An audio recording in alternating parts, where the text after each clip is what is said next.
excited to be here to do My name this. is Laura Foster. Guitar player extraordinaire slash resident fun guy at Northside Baptist Tree Church. O'Quinn. I'm actually Charlie's cousin. Bill Baker. Eddie Baines Blanton. I'm a junior at Lowndes High Drew School. Peterson. I'm a student at Lowndes High School.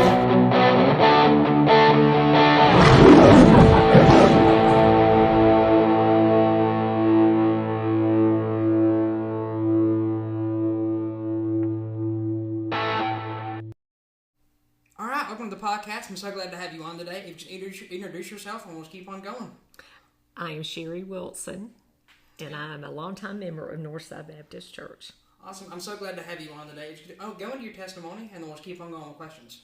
Okay, I grew up in a Christian home, and I was saved at the age of 12, and I have been a Christian for 54 years. Wow. At the current time when I was saved, we were living in Moultrie, Georgia. We were attending church as a family at First Baptist in Moultrie. And so I had always felt close to God. I had watched my grandpa read his Bible in the afternoons. They lived kind of right down below the road from us a little bit. So I had got to see him and the witness he shared through doing that and the way he taught. And he and I had a lot of conversations about religion and everything. But Daddy was in the Navy, and we moved around a lot with that. Then after he retired from active service, he sold mobile homes and managed mobile home lots.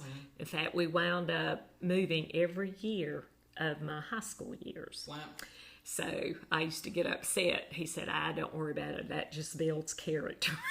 That's going to be rough, though. It is very difficult to change schools, to especially change when friends. in high school. In high school, yes, it you really was. get tied down with your friend groups and everything.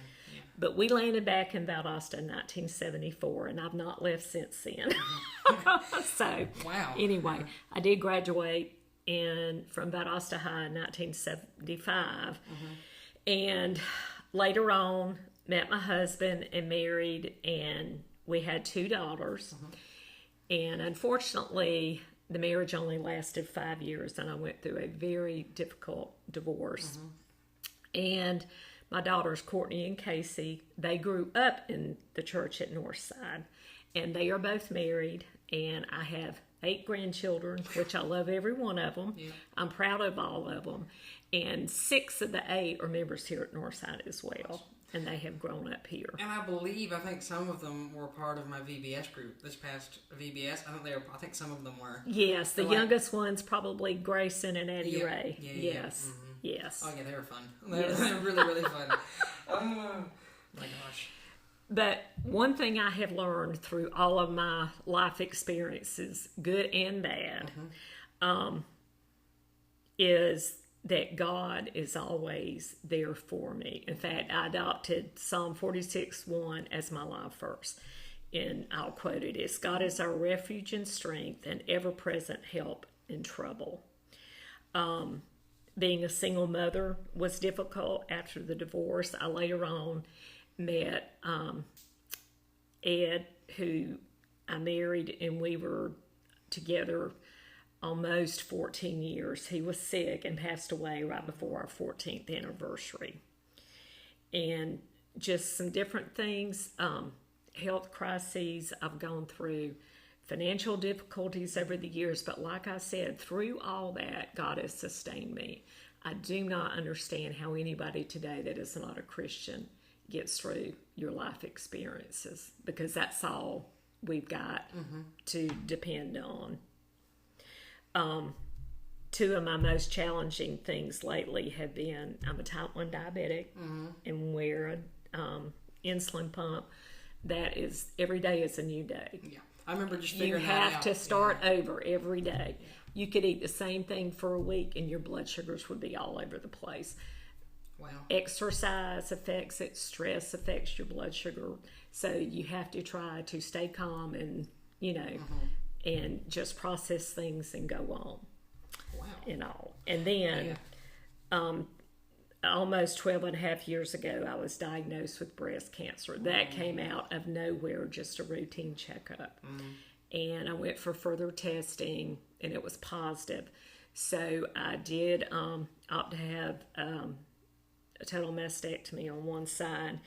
I did not, because of the size of it, I did not have to go through chemo or radiation, which was great. Yeah. And in October, I heard the words, "You're 12 years cancer-free."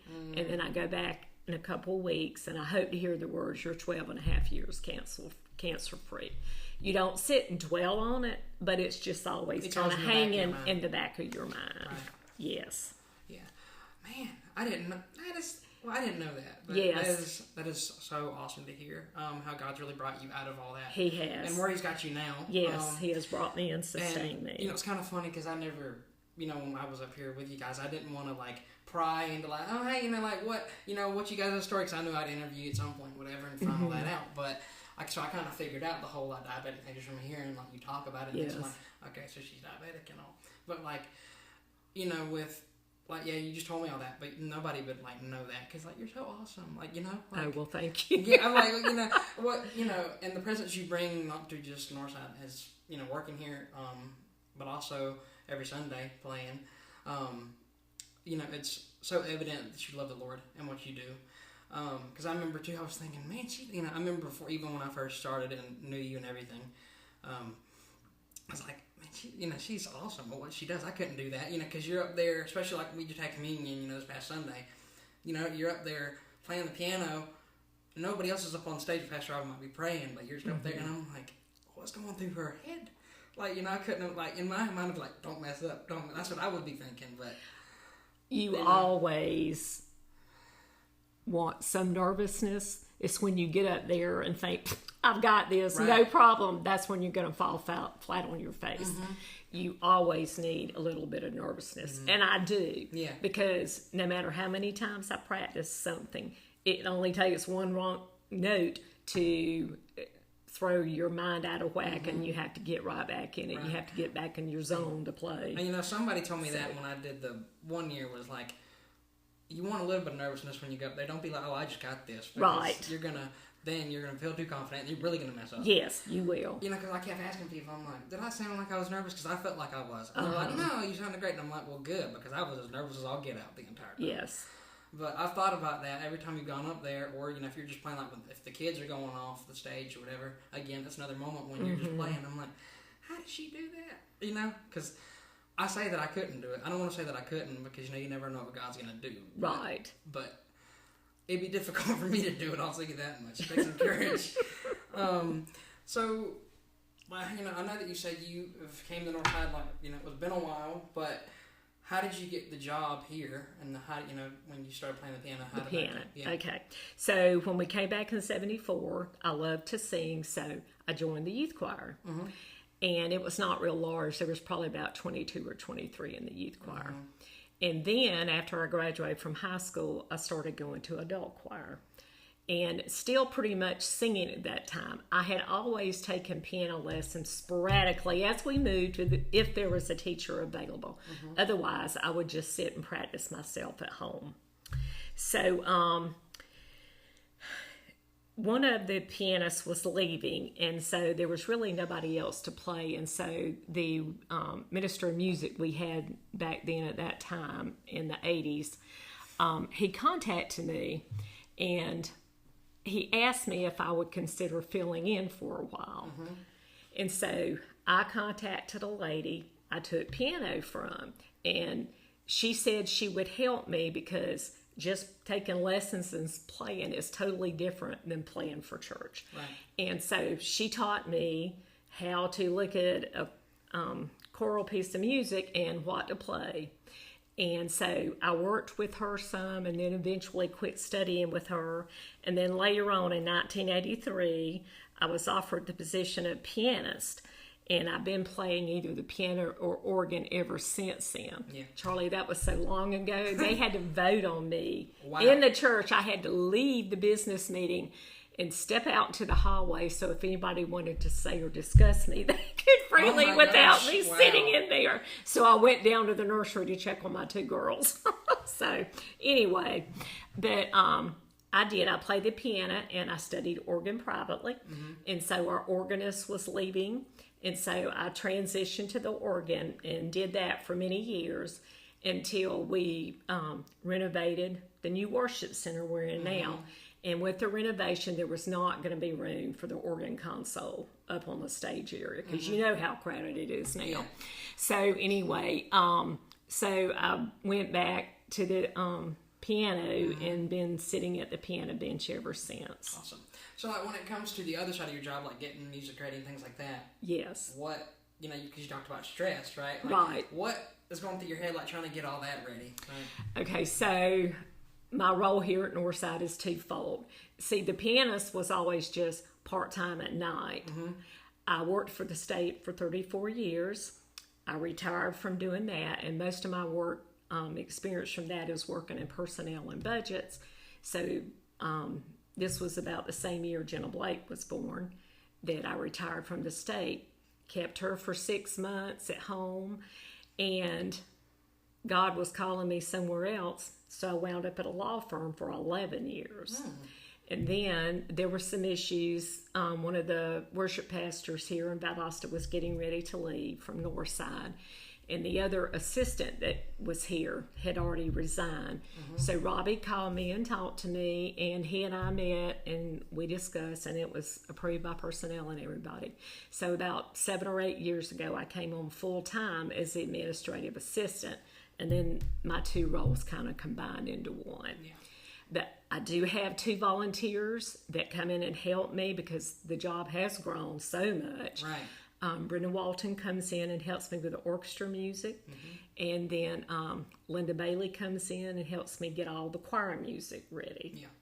And then you come in sometime yourself and help put out the worship notes on Wednesday afternoons for me. And, you know, it's so funny, like when I was helping you guys and still, you know, do when I can, like one of my, like, I guess, mental rules in my head was, if there's anything that Miss Sherry needs, do that first. So, well, thank you. I appreciate it. And that's what I kind of stuck to was like, you know, so if there's any small things like that, you know, now I've got my mom helping me with those. Like, you know, if I got a podcast to do, I'm like, hey, Miss Sherry needs these sheets out. Can you help me with that? She's like, sure. So we'll both be like, things can change on a dime, and that's okay. One of the number one rules in church ministry, you have to be flexible.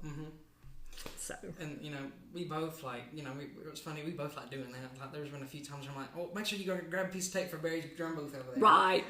Put his worship notes on. I remember the first time I, you know, had, like, I think I had the piece of tape in my thumb. I think Daniel was like, what are you doing with that? I'm like, we got to stick it on Barry's drum booth. Like, you know, there's no other way for me to get it. I know, because it stays locked, and, you know, which it needs to be with all those drums in there. Right, yeah. So on to my next question. What did you think about me coming on to help you guys during the summer? Like, what was that for you? I thought it was great. It was nice to have your help, but also I thought that was an awesome opportunity for you to get some live on-the-job training. Because, you know, so many times people graduate from even college or university, and their education does not prepare them to work out in the real world. So I think that was awesome. You gained experience. Now when you start at college at Wiregrass or wherever you're going to go to study your my major job, yes. You will have so much just knowledge to pull from and say, okay, yeah, this is how that applies there. Right. And you'll be a leg up on everybody else for that. And I've done that even a little bit just in my high school classes too, because I'm taking an intro to graphics class now, which is, we're using a lot of the same programs, same, like Apple computers in that same class. And so I had a leg up on how to use all that stuff compared to the other kids. Now there's some stuff that I was like, yeah, me and Noah didn't touch that. I don't know what, but you know, it's been really cool to kind of put that knowledge into like my schoolwork, and to see what is going to happen with that. You know, because I kind of want to pursue that more, because I love making stuff and creating stuff. So I want to see what God's going to have for that. But that was, I'll tell you what, some of the funnest stuff though was like even doing some of the cleaning out stuff. Believe it or not, for me that was fun. Like during the summer, cleaning some of the rooms out and stuff for the youth wing up there. Right. And then like getting like all those waters in that cart. I'm not even say the whole story again. My mom would kill me if I said that story again. I've said that story about those waters 5,000 times, and she's like, "Don't say it again." like, don't say that again. I'm like, fine, I won't say it again. But it was so funny, and I'll tell Jeff this probably soon, but it was so funny to me when, I remember we went out to lunch one day or something, and he's like, man, you're really quiet. I'm like, I was taking everything in. Like, I didn't like, because I remember I came in, I was like so nervous. I was like, don't mess this up. They give me these opportunities, don't mess it up. Right. You know. And so I remember like I was just like sitting there quiet. Like I remember like the first week I think I was sick, but I was still like trying to get. I was like chugging along. I'm like, it's your first week. Show your dedication. You might be dying, but it's alright. Like you know. Put your best foot forward. Because I remember me and Noah, we like he put me on like right then, and we started working on slides and stuff.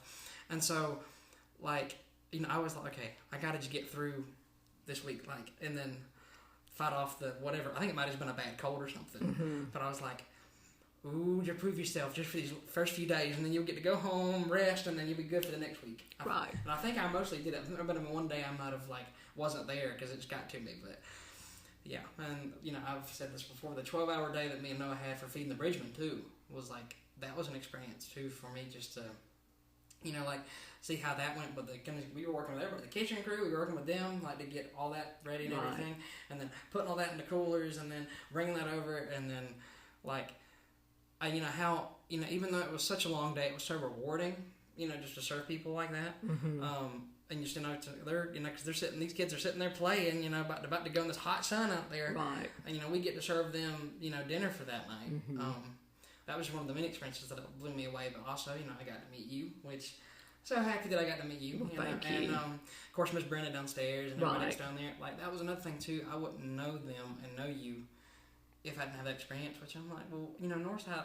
I love these relationships I get. From all these different age groups. It's great. It's not just the youth group, or it's not just the college. It's everybody. Well, we all get so focused in the area we're involved in. You have to make yourself get out of your comfort zone. That was another thing that was so cool. Is I got to see the other side of ministry too, like what goes on. And now I can say that anybody listening, and I've said this before, somebody has done that little thing that is just there every Sunday, whether it be cleaning, whether the music's been put out, whatever. Sometimes somebody did that little thing it's always there on Sunday when you get there, so just remember that somebody did it, and I really got to see those little, because there was all these like little things running through my head trying to help Noah out. I was like, okay, I got to remember, if he doesn't remember this, I got to remember it, or them tell him this, or whatever. So my brain was just always working. Yeah. Like trying to remember everything. But it was, like you said, it was such an experience, and who knows, I don't know, might get to do it again. I hope I do. There's no telling what God's going to do, right? I know. Yeah. But when it comes to working under Pastor Jeff and with the other staff, like, what's been your experience with that? Like, how's that been for you? That you would say. Okay, Pastor Jeff is wonderful.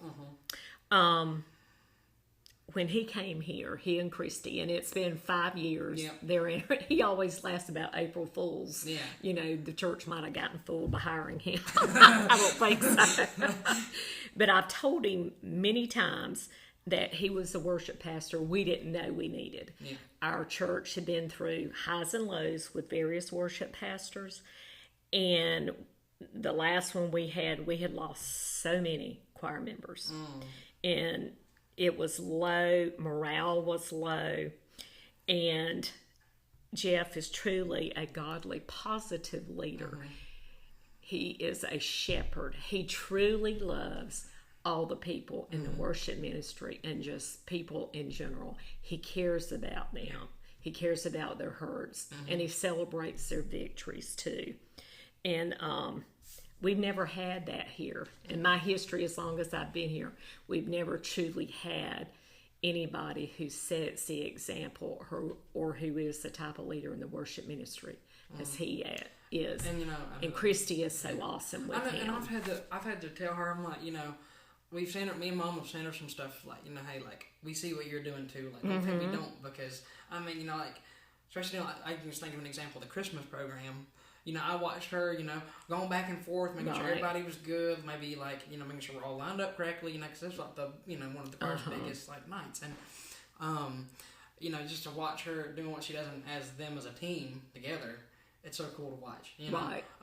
But I wanted her to, me and Mom wanted to make sure that, hey, we appreciate what you do too. As you know, we love what Pastor Jeff does. We also appreciate what you do. Exactly. 'Cause sometimes I think that can be lost, you know, in the Yes. background when you see, you know, Pastor Jeff's doing all these great things up here, which I'm so happy and thankful for him.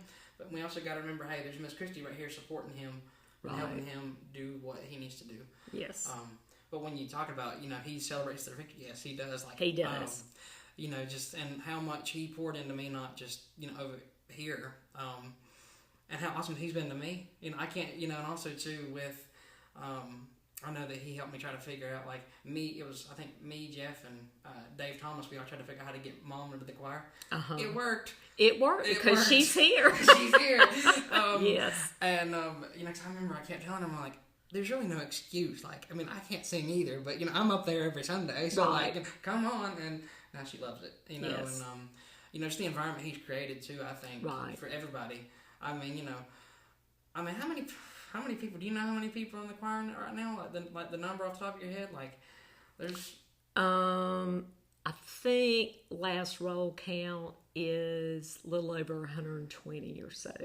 And we've gotten a lot of new members since then, and we continue to get new members. Which is, I mean, I'm sitting there thinking, we are growing. We're going to have to expand the stage out more. I know. You know, because, I know. I mean, we're having to bring, for Easter, we had to bring in more chairs. Mm-hmm. And that's so cool. You know, it's like, that's a good problem to have. It like, is. We're It's not an a space. awesome problem to have. But, yes. you know, it's an awesome problem to have. But, yes. So what is the most challenging part about your job for you that you can think of? Scheduling my own private practice time. Yeah. I do practice. I do have to practice. I am not one of those who can just sit down and play anything. I go through all the music and everything. And normally on Saturday mornings, I spend a couple hours at the piano just making sure I've got everything in my head lined up for Sunday morning. Wednesday morning or Wednesday afternoon, I try to set aside an hour and a half to 2 hours to go in the choir room and have time to practice myself. So that is the most challenging thing for me, is to get that work in, because everything else has to be done before I feel like I can take a deep breath and go, now it's my turn to sit and practice. And, you know, I was talking about all the stuff that you do. I remember, like, one time, I don't know when it was, but I remember there was one time it's like, no, I can't get sick. We're too busy right now. I know. Like, you don't have time to be sick. Well, I think it might have been the Christmas program. I think you were like, I'm too busy. I can't get sick. We got to go. I know. Like, that was so funny. So, but when it comes to the youth, right? Do you see hope, or are you worried about the future? I see hope for the future. There have been ups and downs in the youth areas. And at the time my girls were coming through, it was the youth low time. Yeah. But I have seen it transition, and it has grown, and a lot of it has to do with youth pastors that are here and all. But one thing I have noticed, the youth program is growing, but I see them just for myself, watching my grandchildren come up through this. They are becoming stronger Christian leaders, and they're becoming stronger in their faith, just in the way they talk. And Addie Ray and Grayson, you know, they're always praying and everything. So that is a blessing to me. But I think if the youth will stay focused and keep their eyes on God and not get distracted, then we will be good. Because there's a lot of distractions. There are a lot of social distractions out there. Yeah. Especially, you know, if you go to public school, things like that, there's a lot of social distractions. Right. And, you know, I've always, and I think it's probably now more towards, like, you know, about 60-40 for me, but then, you know, because it's kind of a weird, like, balance, right? You know, you see the people at Northside and, like, the kids at Northside, and they're great, you know, and how they carry themselves. And then you go to somewhere like Lowndes, where I go to school at, and it's like, you know, they need to, they need to come to FCA, you know, right. Like, it's like, you know, not like trying to judge them, but they need God. They do. You know, it is a little worrying, you know, because then you think, you know, about, like, your future and how, you know, where you live at is going to happen, you know, because they're the next people to run where you're living at. And you want them to be strong in their faith. Exactly. And, you know, and it's really like it's sometimes difficult to share your faith with somebody, especially when they just want to put those walls up like that. And especially in school like nowadays, sometimes they just don't want to hear it. I know, and it is a little bit discouraging, but the best thing you can do is pray for them though. Yeah. But if somebody walked up to you and said, Miss Sherry, I'm struggling to navigate this world in a biblical way, what advice would you give them? To read and study the Bible. Start with the New Testament. Don't start with the Old Testament. And try to find a local church, whether it's Northside or some other place, that they can gain knowledge in and be able to share their experiences in, because there is not one person out there who does not struggle with different things in their lives. Everybody has difficulties with things. It may be depression. It may be just getting agitated with things, no patience and all. But if you pray about your situation and you find a group of Christian friends that won't ridicule you, then you are so much better off. I agree with that. Yeah, definitely. I mean, and one of the things that I think the enemy tries to do, especially, is make you feel like you're the only person that's done that thing or thought that thing. When in reality, that's not the case. There's thousands more that everybody sins. No one is free from sin. Jesus was the only sinless person that ever walked this earth. Right. And we just have to know that God is going to forgive us. The devil tells you all the time. It was kind of like what Robbie preached the other day. He tries to stay in our heads and our shoulders and put us down. Well, God won't forgive you for that. He forgives us of all of our sins. You have to suffer consequences because of those sins. But He's always ready to forgive you. Amen. So, why do you think people, especially young people, they run away often when they hear the name Jesus? Like, say, like in a conversation like we were talking about earlier. I think a lot of it maybe they don't grow up in a Christian home and they don't really hear Jesus talked about that much. So that makes them real uncomfortable. They think you're a Jesus freak, or something like that. But parents just need to talk to their children about Jesus and let them know it's okay. That's why I said it's so important that youth today and children put themselves with godly examples and godly people who they feel, and that way it helps build their faith so they are able to go out and share with others. Yeah, 100%. One thing I found too is, like, for especially young people, is find somebody that's older than you, like, it's like a mentor, right? To get that godly knowledge from them, because they know way more than than you do, and so you can really get that knowledge. And especially when, like, say if a simple question comes up or a complicated question comes up, they might be able to answer it. Now, I'm not going to say that they may not, but you know what? They'll probably dig and find it for you, right? Because I've had some questions for sure, like, I'm like, let me go find the answer to that, because I had, like, especially like at Lounge, they'll throw, they don't throw the easy curveballs, like, no, they throw the hard stuff at you, right? And so you have to, just find those answers. And I find myself, like, really having to dig, because I'm like, where did he come up with it? Or, like, where did he or she come up with this? Like, but definitely get those mentors for sure. Right. And I think, if you're at Northside, especially, and you're listening, and you're a youth, there's plenty of mentors here that you can ask. Yes, definitely. So, for my final question, if you could describe NBC in one word, what would it be and why? Awesome. Because there is no perfect church. You're not going to find one. If you do, you're going to constantly church hopping, because there is none. And every church has ways to improve. Even Northside, we're constantly in staff meetings. We discuss ways we can do things better. Right. Because, like, when I'm in the worship ministry, that's our primary focus, but the worship ministry is also part of the other ministries. Yep. We're equal members of the same huge team, which Robbie leads. And it takes all the parts to make the whole. And we all need to strive. And if we're short in one area, we need to find ways to improve. But Northside has so much going for it right now. And I'm truly feel, because we have been obedient to God, God is truly blessing Northside right now. And, you know, from my experience with you guys, it was like, I was one that was so cool was watching how they all connect. Yes. Right? You know, because, again, people don't see that, you know, on a daily basis. They just know that, you know, this ministry does this, ministry does that, da-da-da-da-da-da. But no, they're like, say, the worship ministry works really, you know, diligently with the media ministry, like, with the lighting and the AV stuff.